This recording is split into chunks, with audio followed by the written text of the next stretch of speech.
Minhas amigas, meus amigos, colegas senadores, convidados, bom dia a todos. Sejam todos muito bem-vindos.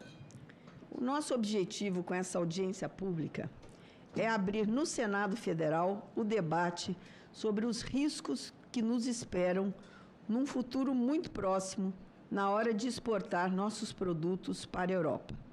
Esse mercado altamente qualificado e disputado que acaba sendo referência para todo o comércio exterior. A União Europeia pretende, a partir de 2025, impor restrições a produtos específicos: soja, carne bovina, madeira, cacau, café, borracha e óleo de palma, vindos do que eles chamam de países terceiros, que tenham origem em áreas desmatadas após dezembro de 2020. Com exceção do óleo de palma, o Brasil é grande exportador de todas essas cadeias. O problema é que, para a União Europeia, não importa se a supressão vegetal é legal, feita com autorização ambiental ou ilegal. Eles ignoram ou desconhecem completamente o exigente Código Florestal Brasileiro, que determina a preservação de 20% a 80% da vegetação nativa numa propriedade rural, a depender do bioma, além de vários outros cuidados, como proteção de nascentes, rios e encostas. Vejam bem, recentemente os produtores rurais europeus se revoltaram e invadiram com tratores suas principais capitais, porque, entre outras coisas, a União Europeia passaria a exigir que 4%, vejam bem, 4% das terras, e não 20% ou 80%, como exigimos aqui, fossem preservadas ou ficassem em pousio, que é deixar a terra parada sem produzir por algum tempo, para aqueles que não conhecem esses termos mais rurais. Agora, eles não são mais obrigados a manter essas áreas, mas continuam a ser pagos por isso. Então, não vamos cumprir, mas vamos continuar recebendo os subsídios por isso. Como eu já disse algumas vezes, nós estamos diante daquela situação: façam o que eu digo e não façam o que eu faço. Pior ainda, estamos do não reconhecimento do quanto a agropecuária brasileira é inovadora, tecnológica e sustentável, e de exigências ambientais totalmente descabidas, que, na verdade, escondem barreiras comerciais contra nós. O Legislativo, o Executivo e as entidades aqui presentes, bem como a opinião pública, precisam ter consciência disso, de como é alta a régua ambiental brasileira. Talvez não tenhamos essa consciência. Ficamos ouvindo o que vem de lá contra nós, mas não sabemos a exigência que os brasileiros, que o Congresso, as leis que nós aqui aprovamos e cumprimos. Mas sim, nossos debatedores poderão hoje explicar hoje que não é por falta de mérito que as nossas exportações estão sob ameaça, mas sim por disputas comerciais. Poderão mostrar quais as nossas opções para superar essas barreiras não tarifárias. É hora de virar a chave, minha gente. Chega de tentarem transformar nossas virtudes em defeitos. Infelizmente, muitas vezes com a ajuda dos nacionais, e chega de desprezarem também décadas de trabalho duro dos brasileiros para modernizar a nossa agropecuária com pesquisa científica e boas práticas. É disso que se trata esse debate. Meus amigos, tratamos aqui hoje de defender os interesses do país e a prosperidade da nossa gente. Recentemente, em abril, parlamentares finlandeses estiveram aqui no Senado e depois foram visitar o nosso campo. Ficaram positivamente surpreendidos. E aí eu vou falar sobre o que uma deputada finlandesa falou: o Brasil não tem uma imagem verdadeira na Europa. Essa foi a conclusão depois da visita ao campo brasileiro. Abro aspas. Durante a viagem do comitê, o Brasil, rotulado como um destruidor de florestas, provou quão avançada está a agricultura no país hoje e como enormes áreas são praticamente, palavras da deputada, não minhas, como enormes áreas são praticamente forçadas a serem protegidas como um pré-requisito para a prática da agricultura e da silvicultura, afirmou em suas redes a parlamentar Gena Simula, presidente da Comissão de Agricultura e Florestas da Finlândia. Testemunhei a mesma surpresa quando, em agosto de 2021, eu ainda no Ministério da Agricultura, Alok Sharma, então presidente da Conferência das Nações Unidas sobre Mudanças Climáticas, na COP26, visitou, ao lado de autoridades do Reino Unido, a Embrapa Cerrados, no Distrito Federal, e viu em loco os efeitos dos projetos da nossa agricultura de baixo carbono. Vamos lembrar em alguns números para saber de onde partimos, o quanto avançamos. Entre 75 e 2020, a produção de grãos, que girava em torno de 38 milhões de toneladas, foi multiplicada por 6 vezes, atingindo 236 milhões de toneladas. Estamos falando de 2020, hoje já passamos das 300 mil, enquanto a área plantada apenas dobrou. Passamos de importadores a grandes exportadores de alimentos. Ultrapassamos já nos últimos 2 anos a marca de 300 milhões, isso com todas as deficiências e dificuldades que enfrentamos na infraestrutura e na logística.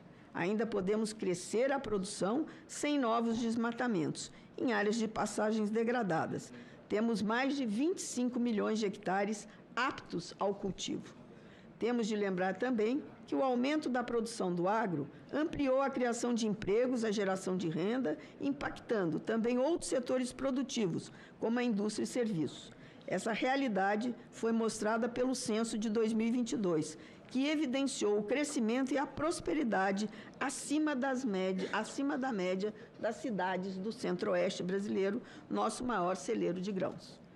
O aumento da produção do agro também gerou excedentes cada vez maiores, direcionados à exportação, conquistando novos mercados e gerando superávites cambiais que reduzem a vulnerabilidade externa da economia brasileira.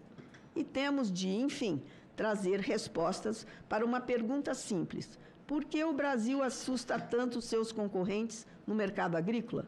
Porque temos quantidade e qualidade de preço? E de onde vem essa alta competitividade?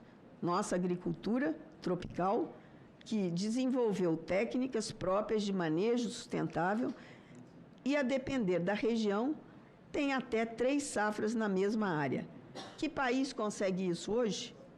O que os nossos parceiros internacionais precisam entender, e muitos já entenderam, é que a agricultura brasileira é um meio, uma ferramenta de controle inflacionário e de segurança alimentar, não só para o Brasil, mas também para o mundo.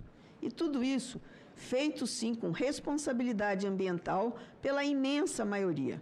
O próprio Ministério do Meio Ambiente já afirmou em audiência pública nesse Senado que apenas 2% cometem ilegalidades e, claro, devem ser punidos. Isso significa que 98% cumprem a legislação e merecem respeito. Não tenho, portanto, qualquer receio de dizer, de repetir, que a agricultura brasileira é a mais sustentável, pois mantemos mais de 60% da vegetação nativa preservada.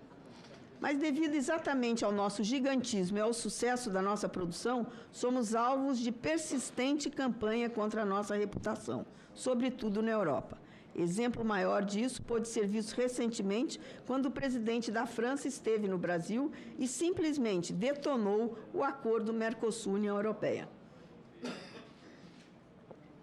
O que devemos nos perguntar é: o que aconteceria com a agropecuária subsidiada da França se os produtores brasileiros entrassem em quantidade, qualidade e com preços imbatíveis? O agronegócio, por sua tecnologia de ponta, é sem dúvida o setor capaz de mostrar a potência agroambiental que é o Brasil. Eu adicionaria aqui agroambiental e energética.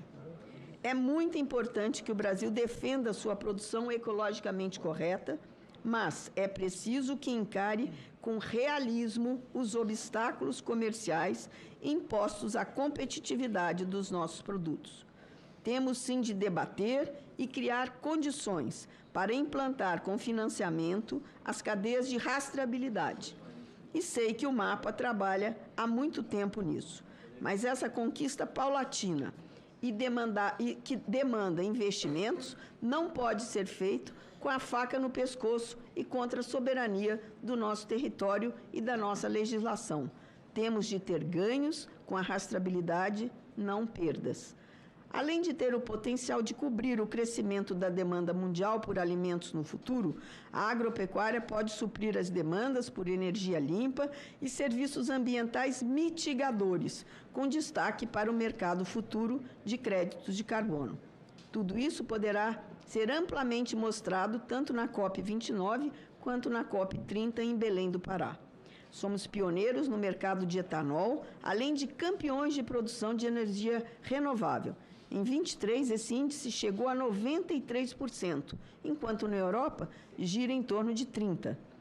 Temos incentivado ações e tecnologias que contribuam para emitir menos gases de efeito estufa, inclusive o compromisso global do metano e, assim, mitigar os efeitos das mudanças climáticas. Lembro, a propósito, que a Europa e os países desenvolvidos não destinaram os 100 bilhões prometidos no Acordo de Paris para o apoio da preservação de florestas. Os produtores rurais brasileiros arcam sozinhos com o custo dessa preservação em suas propriedades. O pagamento por serviços ambientais continua sendo, infelizmente, uma ficção. A realidade que mencionei aqui explica os ataques recebidos pelo Brasil de países que não têm a mesma capacidade competitiva e dependem de subsídios governamentais. Por isso, se valem de críticas infundadas acerca da nossa produção e das nossas legislações. Por essa razão, é necessário, entre outras medidas, que o Senado avance nessa discussão iniciada aqui hoje, sobre a Lei de Reciprocidade Ambiental, que está sob minha relatoria. Faremos mais audiências públicas e caminharemos na construção deste projeto de lei. Por fim, eu gostaria, além de mais uma vez empenhar minha solidariedade restrita ao povo do Rio Grande do Sul, dizer uma palavra sobre o agronegócio no Sul, região que criou e implantou o plantio direto, dentre outras boas práticas de vanguarda. A agropecuária vai ter de contar seu enorme prejuízo no Rio Grande do Sul e se reerguer, sempre seguindo o Código Florestal, porque precisa alimentar o Brasil e o mundo, como não deixou de fazer nem na pandemia. Anuncio aqui que o Agro, via CNA-Senar, vai participar diretamente dessa reconstrução. Meus amigos, quem conhece um pequeno, médio ou grande produtor rural sabe que, antes de qualquer um, ele é o primeiro a ver o que acontece quando chove demais ou quando há seca. Ele é o primeiro a saber que, sem zelo pela natureza, não há plantio nem colheita. Muito me espanta que pessoas que dizem prezar a ciência estejam pré-julgando as causas e apontando culpados pela catástrofe gaúcha antes mesmo que seja publicado o primeiro relatório científico. E pior, atribuem responsabilidade a dispositivos legais interpretados ao bel prazer, que sequer estão em vigor. Por fim, eu gostaria de lembrar o óbvio: não é o agro que expande cidades, constrói estradas, asfalta rua, obra ou manutenção de defesa civil em municípios. São vários os fatores a serem analisados e muitas as novas providências que deverão ser tomadas diante dos desastres climáticos cada dia mais frequentes em todo o planeta. Conseguiremos prevenir se agirmos unidos, com honestidade de propósitos e conscientes, cada um de suas responsabilidades nas suas respectivas áreas, sem politização, mas com ações técnicas e objetivas. Muito obrigada.